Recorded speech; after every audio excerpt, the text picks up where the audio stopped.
Okay, today we're going to look at PlayStation Vue for Roku. I've never had like a cord cutting app, like I've never tried Sling. I've never really tried PlayStation Vue until a couple hours ago. And so this will kind of be somebody's perspective coming from traditional cable or satellite into trying a cord cutting or at least an internet based service. So first thing we want to do is find the app and launch it. So PlayStation Vue. The good thing I do like about this that what kept me from trying something like Sling is that you can only have one stream in your house, and in my house we have three people that watch TV on a regular basis. So now that PlayStation Vue is available for a Roku, I have a Roku in my room, there's a Roku in another bedroom, and there's a Roku in the living room, and all three of them can watch TV at the same time without having any problems or issues, which Sling TV cannot do. Um, so this is the first screen you get to, which basically that first tile shows live TV, recently watched, my shows, which are stuff that you have either set to DVR or that have already recorded, channels recommended based on what you've been watching or what they think you want to watch, featured, and then search and settings. Settings, we'll take a look at this. Profiles, help, terms of service, and logout. So not much there for settings. Um, Profile, search interface looks just like your standard interface on a Roku device if you're using Netflix or whatever. So if I search for Seinfeld, and if it's a little bit slow, usually my cable provider can be a little bit slow during peak hours, which it is now. So if it says retrieving for a while, just keep in mind that it may be slow right now, but it's not like that all the time. So that may be just because of my internet provider at the moment. Even though I pay for 300 megs down, I don't know why it's still slow, but nevertheless, it can do that as we see right now.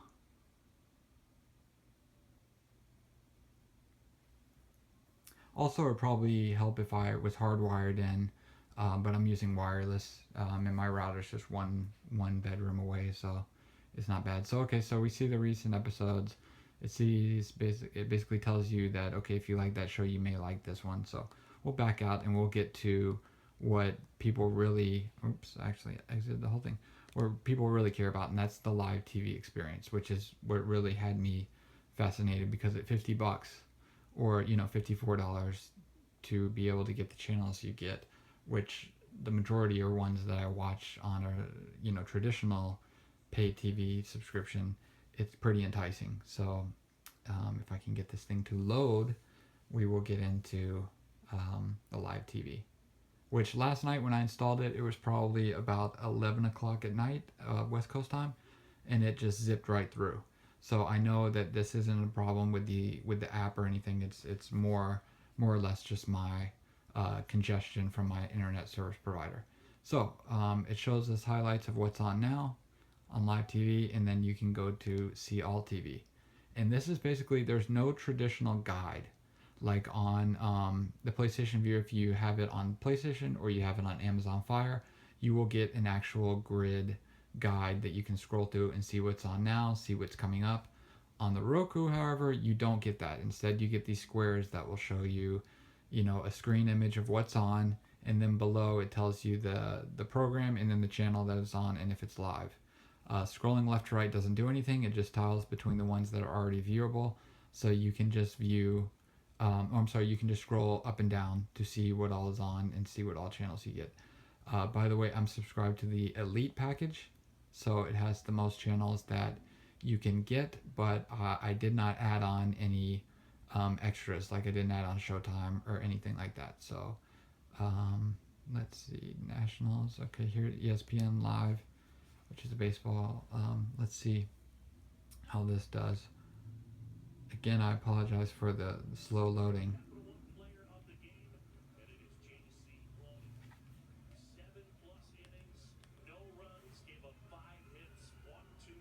As you can see, the picture quality is really good. I cannot tell a difference between this and satellite or this and cable.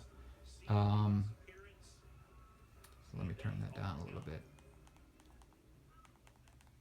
that's no problem. And if you hit the up button, it takes you back to basically where you were, which I don't want to say guide, but at least it's your on TV screen, I guess you could call it, is basically just a screen showing you what's on now.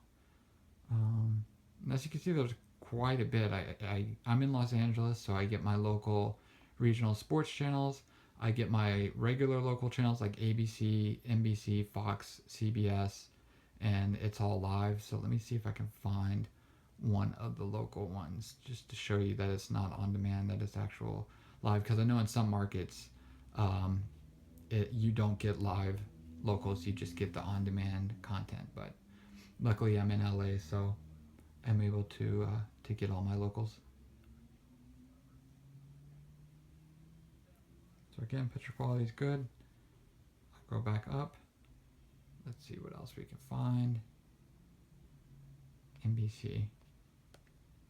And basically, to record, that's another good thing with PlayStation Vue as opposed to Sling, is you get a built-in cloud DVR.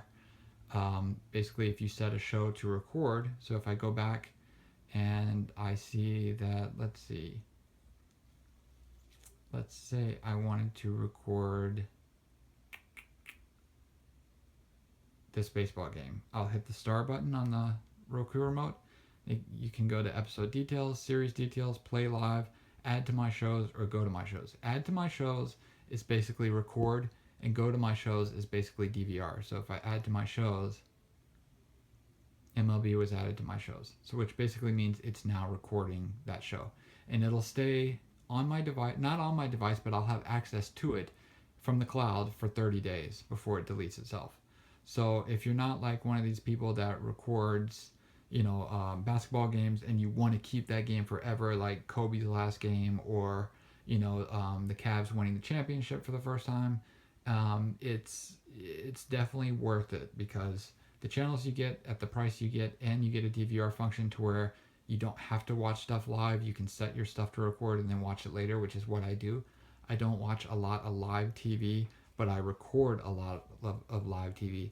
So this is a pretty amazing service for me, in the sense that it will save me a ton of money if I choose to fully go with it. Now, the negatives, obviously no guide. I'm used to a traditional DVR guide with satellite or cable, so that's going to take a little getting used to. So when I scroll through up here, I can only see what's on now. I can't really see what's coming on in 30 minutes or in an hour or in 2 hours, which that's going to take some getting used to. But once you, if you have Rokus, then you got to live with it. But if you're willing to buy another device like a Amazon Fire TV or a PlayStation, then you can get that guide if it's that important to you. For me, it's really not. It's just going to be a difference in changing the way you view TV and the way you surf through TV. So, in my opinion, the few hours that I've had this service, it's really good. It works really well. The picture quality is great. The negatives aren't that negative, as a cat walks in the way. Let's see, recent live TV, recently watched my shows. So here are the shows that it has DVR'd. Let me see if it's recorded any of these yet, because I set it pretty late last night and I don't know if any came on. So let's see.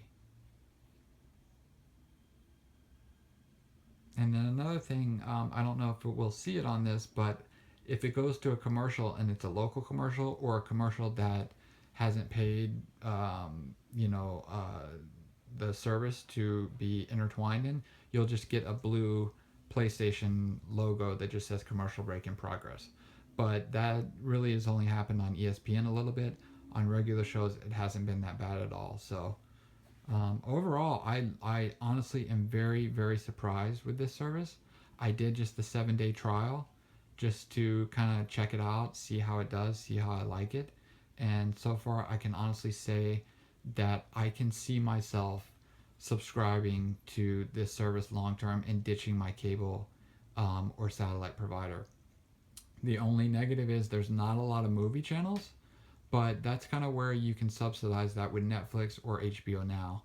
And then once you're able to do that, I think you're going to be good to go as far as having the content that you're used to, or at least having alternatives to what you're used to. Because right now with cable or satellite, I pretty much subscribe to all the premiums, and I'm a little bit older, so I'm kind of probably the last of my friends that still has traditional cable that hasn't cut the cord.